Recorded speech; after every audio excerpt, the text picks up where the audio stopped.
আসসালামু আলাইকুম ভিউয়ার্স। বর্ণমালা আদর্শ বিদ্যালয়ের পক্ষ থেকে সকলকে স্বাগতম। আশা করি সবাই ভালো আছেন। আজকে আমরা যে ক্লাসটা শুরু করতে যাচ্ছি সেটা হচ্ছে how to make English sentence, অর্থাৎ কিভাবে একটি ইংরেজি বাক্য তৈরি করা যায়।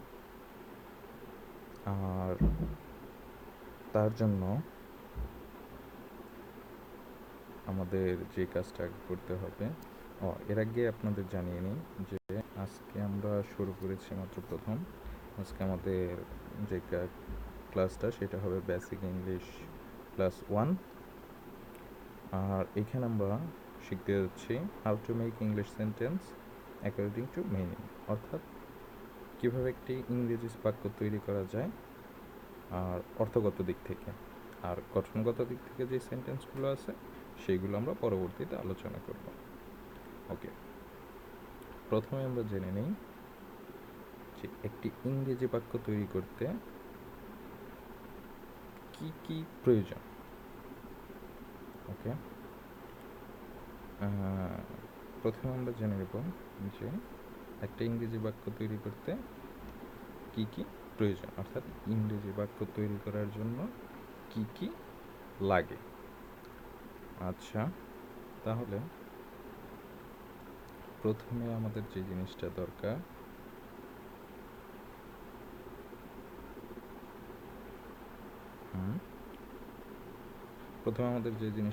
সেটা হচ্ছে সাবজেক্ট বা কর্তা। ওকে, দ্বিতীয়ত ভার্ব, 3 নম্বরে এক্সটেনশন বা অবজেক্ট। বন্ধুরা এখানে একটা কথা বলে নেই, এক্সটেনশন এবং অবজেক্ট বিষয় দুইটা কিন্তু এক নয়, দুইটা আলাদা বিষয়। ওকে, আজকে আমরা প্রথমে যে জিনিসটা নিয়ে আলোচনা করব সেটা হচ্ছে সাবজেক্ট। তাহলে আজকে আমরা শিখব সাবজেক্ট সম্পর্কে।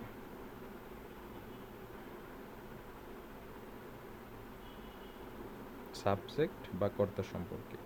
সাবজেক্ট এর বাংলা হলো কর্তা। ওকে, এখন সাবজেক্ট কি বা সাবজেক্ট কাকে বলে? আমরা 3টে জিনিস শিখেছি, সাবজেক্ট, ভার্ব, অবজেক্ট।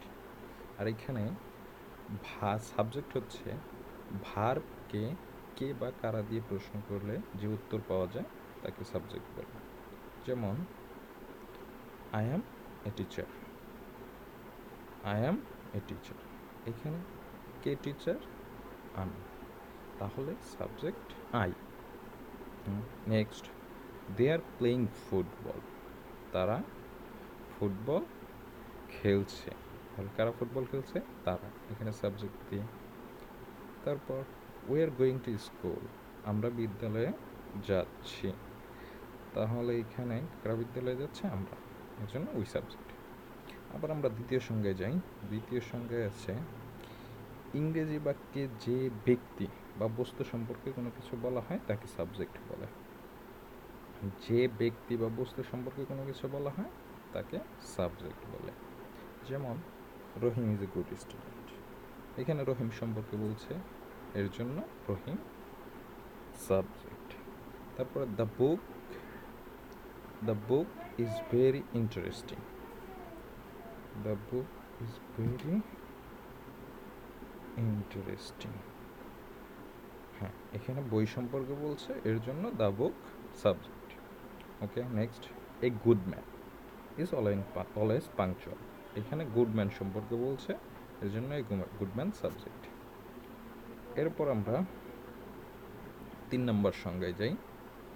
3 নম্বর সংজ্ঞাটা হলো যে ইংরেজি বাক্যে ভার্বের পূর্বে অ্যাডভার্ব ছাড়া যে অংশ থাকে তাকে সাবজেক্ট বলে। ইংরেজি বাক্যে ভার্বের পূর্বে অ্যাডভার্ব ছাড়া যে অংশটা থাকে তাকে সাবজেক্ট বলে। ওকে, তাহলে এক্সাম্পল স্বরূপ আমরা বলতে পারি যে ইন দ্য ইভিনিং অ্যাডজেক্টিভ, দুঃখিত, in the evening adverb,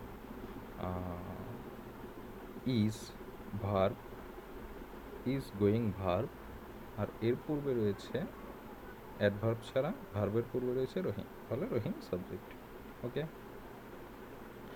next একইভাবে ইন দ্য মর্নিং অ্যাডভার্ব, তারপর রিড ভার্ব, আর তাহলে ভার্বের পূর্বে অ্যাডভার্ব ছাড়া আই রয়েছে, আই সাবজেক্ট।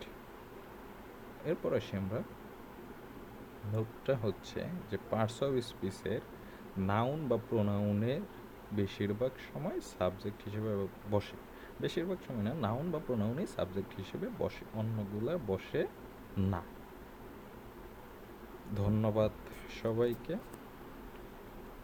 আজকের ক্লাসটা প্রথম ক্লাস, হয়তো সবাই বুঝতে পেরেছেন।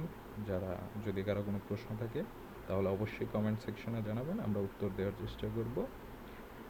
আশা করি সকলেই ভালো আছেন।